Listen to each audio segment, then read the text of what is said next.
เสิร์ชหัวหน้า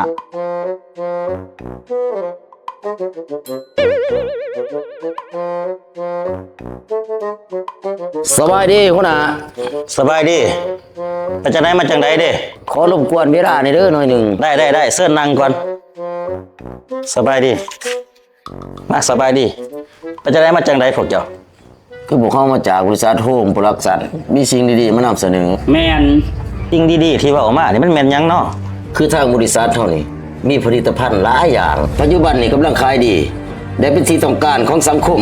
อย่างมากมายมหาศาลแมนเพราะว่าปัจจุบันนี้เขาต้องการตัวแทนจำหน่ายอย่างหลวงหลายเพื่อขยายสินค้าออกสู่สังคมแล้วจังไดต่อบัดนี้บอกเพิ่นหัวหน้า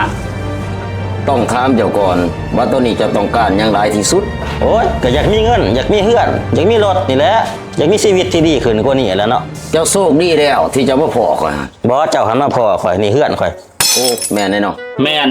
เดี๋ยวนี้ข่อยอยากส่วนจะมาลงทุนนำข่อยนี่รวยแท้ๆเลยบ่เกิน2-3 ปีเจ้ารวยโลด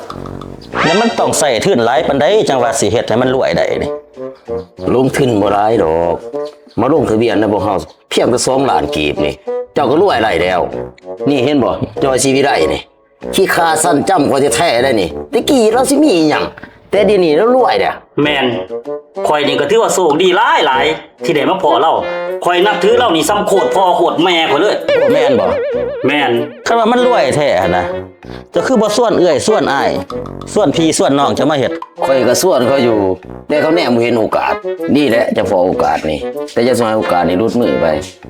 จะได้จะตัดสินใจมาลงทุนนำข่อยซะรวยมันก็อยากรวยอยู่ดอกแต่ว่าเงินค้ำนี่ติมันบ่มี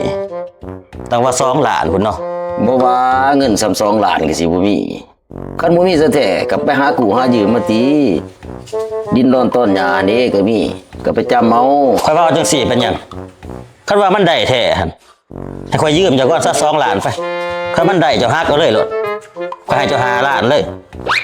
บ่ได้หรอกแล้วนี่เห็นนั่นน่ะบ่ได้มันผิดกฎบริษัทข่อยก็อยากท้าพวกเจ้าเนี่ยคือพวกเจ้านี่เฮ็ดมาดนแล้วบ่รุ่นเด้ดิคือเฮ็ดมาดนแล้วนี่พวกเจ้าได้อีหยังแน่ล่ะตอนนี้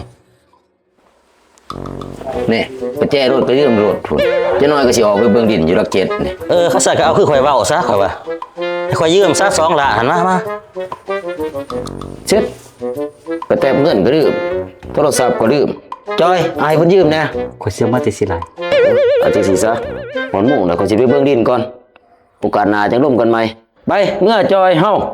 กลับบ่ได้หัวหน้าโอเคใช่เฮ็ดแต่ความดินบักนี่อายเขาบ่ห่วยมันม่วนเนาะพวกธุรกิจเครือข่ายมึงบ่ได้แดกกูดอกกูเฮ็ดมาก่อนมึงอีก